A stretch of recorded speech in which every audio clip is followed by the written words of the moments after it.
Hi guys, your welcome new love story channel पर। कैसे हो आप सब? आई होप आप सब अच्छे होंगे। आपको ये स्टोरी सुनने में अच्छा लग रहा होगा, मुझे यही होप है।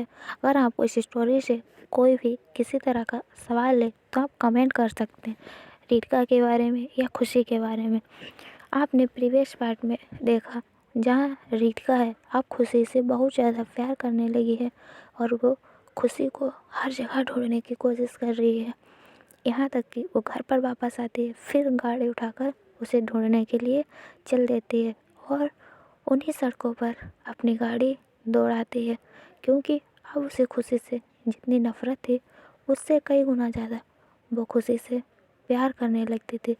और आपको पता है, जो जितनी ज़्यादा नफ़रत करता है और अगर उसे उसी इंसान से प्यार हो तो कितनी हदों से ज़्यादा वो प्यार कर सकता है। यही हालत से हम रितिका की थी। चलो अब हम अपना बेदर्द प्याजियल स्टोरी एपिसोड 13 स्टार्ट करते हैं। बहुत दिन हो गए हैं इधर दिखाया जाता है दूसरी तरफ। सॉरी, मैं जानती हूँ कि आप लोगों को कमेंट करने में दिक्कत होती है। कमेंट कर दिया कीजिए। कमेंट करने से हमें एक अलग एक्सप्रेशन मिलता है जो हम और अच्छे से आपको कहानी सुनाते हैं। चलो स्टार्ट करते हैं अपना पार्ट। आप रितिका ने खुशी के बारे में सब कुछ अब जान लिया था, लेकिन अब खुशी उसके पास नहीं थी। कहा जाता है हम जिस चीज़ की जब कदर नहीं करते तब वो हमारे पास होती है, जब हमें उसकी कीमत पता चलती है तब वो हमसे दूर हो जाती है। यही रितिका के साथ हुआ था। जब तक खुशी उसके पास रही उसने खुशी को दुख के अलावा कुछ नहीं दिया, लेकिन जैसे ही खुशी उससे दूर गई उसे खुशी से आप खुशी की कीमत और उससे मिलना चाहते थे। कोई नहीं जानता कि खुशी आखिर गई कहाँ है, किसके साथ गई है, कौन था वो लड़का जो उसे स्टेशन तक छोड़ने आया था। आज पूरे 2 दिन हो गए थे खुशी को ढूंढते हुए, लेकिन खुशी किसी को नहीं मिली। रितिका ने अपने आदमियों को पूरे शहर और आसपास के शहरों में देखने के लिए कहा और जगह जगह खुशी के पोस्टर लगवा दिए ताकि खुशी जल्दी से मिल जाए, लेकिन किसी भी चीज़ का कोई फ़ायदा नहीं हुआ। रितिका अपने ऑफिस में बैठी खुशी के बारे में ही सोच रही थी कि तभी उसे एक फ़ोन आया। रितिका ने बेमन से फ़ोन उठाया और उदास सी आवाज़ में हेलो बोली। तभी सामने से किसी ने कहा, ये खुशी सिंघानिया के घर से बोल रहे हैं। खुशी का नाम सुनते ही रितिका के चेहरे पर चमक आ गई और वो जल्दी से बोली, हाँ हाँ, मैं खुशी की हस्बैंड पति बोल रही हूँ। क्या वो आप जानते हो वो कहाँ है? प्लीज़ प्लीज़ मुझे बताइए। रितिका बहुत ज़्यादा एक्साइटेड हो गई थी कि खुशी कहाँ है, क्या कर रही है, कैसी है। और वो इतनी ज़्यादा एक्साइटेड थी, रितिका सामने वाले इंसान को बोलने का एक मौका दे बिना ही बोले जा रही थी तो सामने वाला शख्स बोला, अरे अरे मैम, सांस तो ले लो और मुझे भी बोलने का मौका दीजिए। रितिका ये सुनकर अब बिल्कुल चुप होकर उसके बोलने का इंतज़ार करने लगी तो आदमी बोला, इस लड़की को मैंने 2 दिन पहले रेलवे स्टेशन पर देखा था। इसके साथ एक पतला सा लड़का भी था। रितिका, कौन लड़का? लड़का? कौन लड़का? कैसा दिखता था? क्या ज़्यादा हैंडसम था? उसकी तो बिल्कुल सांसें ही रुक गई थी ये सुनकर। आदमी बोला, तो है, पतला सा था, ज़्यादा हाइट भी नहीं थी, दिखने में में वो दोनों भाई बहन जैसे या फिर गर्लफ्रेंड बॉयफ्रेंड लग रहे थे।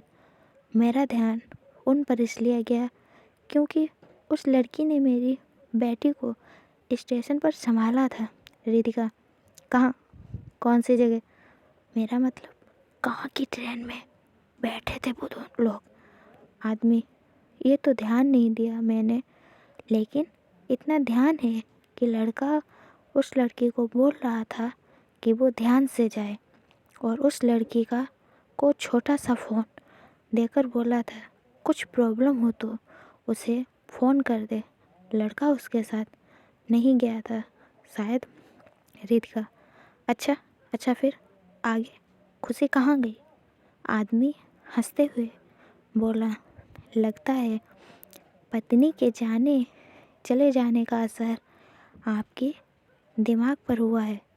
आगे मैं कुछ नहीं जानता, मैम साहब जितना जानता था बता दिया। ये कहकर आदमी ने फ़ोन कट कर दिया तो रितिका ने फ़ोन को टेबल पर रखा और कुछ सोचने लगी। फिर उसने जल्दी से फ़ोन उठाया और नंबर डायल करके बोली, रेलवे स्टेशन के कमरे चेक करो, 2 दिन पहले के, अभी जाओ कैमरे चेक करो। रितिका ने फ़ोन रखा। फिर लगभग 10 मिनट बाद उसका फ़ोन रिंग हुआ तो रितिका ने बिना 1 मिनट गवाए, 1 सेकंड गवाए तुरंत फ़ोन पिक किया। सामने से कहा, मैम पिछले 5 दिनों से कैमरे बंद हैं। बोल रहे हैं कि कुछ प्रॉब्लम हो गई थी जो अभी तक सुधारी नहीं गई है। रितिका ने बिना कुछ कहे ही फ़ोन को दीवार पर जोर से दे मारा। तभी जोली खाना लेकर अंदर आया तो बिना कुछ बोले ही फ़ोन के टुकड़ों को उठाने में लग गया, और जब उसने उन्हें उठा लिया तो रितिका के पास आकर सिर झुकाकर बोला, मैम इन 2 दिनों में आपका ये 18वां फ़ोन है जिसको आपने तोड़ दिया। फ़ोन तोड़ने से क्या मैम साहिबा मिल जाएंगी। ये सुनकर रितिका कुछ नहीं बोली। वो उठा और केबिन के बाहर चला गया। रितिका उठकर केबिन के बाहर चली जाती है। जोली ने अपने कंधे उचकाए और वहाँ से चला गया। इधर रितिका टेरिस पर आकर लाचार भाव से एक जगह देखते हुए बोली, धिक्कार है तुझ पर रितिका सिंघानिया। तू अपनी खुशी को नहीं ढूंढ सकती, तू किसी काबिल नहीं, तेरे अंदर इतनी हिम्मत नहीं कि तू अपनी पत्नी को ढूंढ ले। इतनी प्रॉपर्टी जायदाद होने का क्या फ़ायदा जब तू एक लड़की को नहीं ढूंढ सकती जो अब तेरे लिए तेरी जान से भी ज़्यादा अनमोल है। अब तुझे जीने का कोई हक नहीं रितिका सिंघानिया, कोई हक नहीं है। तभी रितिका को खुशी का वो सुसाइड की कोशिश करना याद आया और वो वहीं बैठ गई। नहीं खुशी, नहीं, मैं मरूंगी नहीं, आखिरी सांस तक तुम्हें ढूंढूंगी। इन 2 दिनों में मुझे तुमसे इतना प्यार हो गया है कि अब मेरी मंजिल भी तुम बन गई हो और अब सुकून भी तुमसे मिलकर ही मिलेगा। मैं बहुत जल्द तुम्हें ढूंढ लूँगी। एक बार फिर रितिका ने अपने आप को मजबूत किया और वहीं से घर के लिए निकल गई। अब सीन को शिफ्ट करते हैं दूसरी तरफ।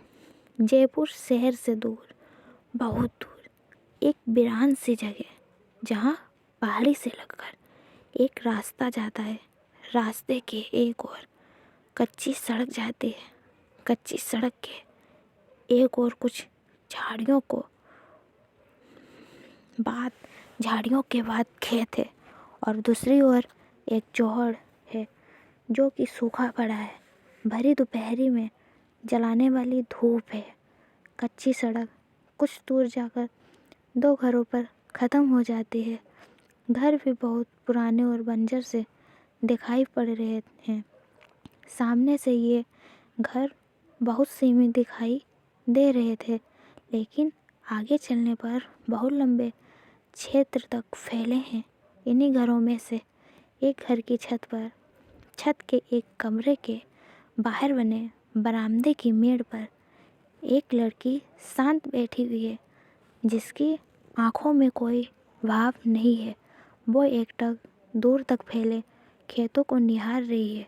और ये लड़की कोई और नहीं, मुझे पता है, आप लोग समझ रहे हो ये लड़की कौन है, तो बताइए आप लोग इसका नेम कमेंट बॉक्स में। ये लड़की है खुशी। जिसके मन में खुशी का नाम सबसे पहले आया हो वो खुशी के कमेंट करे। अगर आप लोग कुछ और सोच रहे हो तो मुझे कैसे पता चलेगा। खुशी अपने अकेलेपन में बैठी अपने आप में खोई हुई थी। तभी एक बुजुर्ग औरत छत पर कमरे के साइड में बनी रसोई से बाहर आई और खुशी के कंधे पर हाथ रखकर बोली, क्या सोच रही सवेटी। खुशी मेड़ से उतर गई और हल्की सी स्माइल के साथ बोली, कुछ नहीं माँ जी, बस ऐसे ही। बुजुर्ग औरत, अच्छो आजा तो रोटी खा ले। बुजुर्ग औरत अंदर जाते हुए बोली थी। खुशी उनके पीछे पीछे चली गई। खुशी किचन में आ गई तो बुजुर्ग औरत ने खुशी को एक थाली पकड़ा कर कहा, जा तेरा बाबा ना दे आ।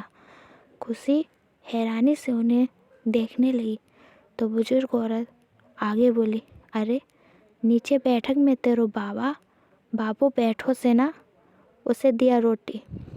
खुशी को ज़्यादा कुछ तो समझ नहीं आया, लेकिन उसे ये समझ में आ गया कि नीचे कोई इंसान बैठा है और उसे ये प्लेट वाला खाना देकर आना है। इसलिए खुशी ने हाँ में गर्दन हिलाते हुए चली गई। कमेंट कीजिए प्लीज़, अब गांव की भाषा चलेगी, इतनी कठिन तो नहीं है, फिर भी कोई कठिन शब्द आएगा तो मैं उसका अर्थ भी मिल जाएगा।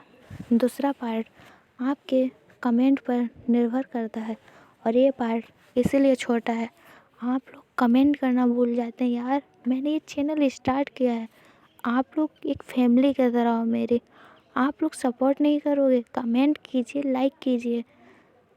वैसे भी आपके सपोर्ट की मुझे इस टाइम ज़रूरत है, मैंने न्यू स्टार्ट किया है और अगर आप लोग कमेंट करोगे मुझे कुछ होप मिलेगी तो मैं और भी ज़्यादा इस पर मेहनत करूँगी। अपने बोलने का ढंग, एक्सप्लेन करने का कोशिश कर रही हूँ, इंसान कोशिश करते करते करता है।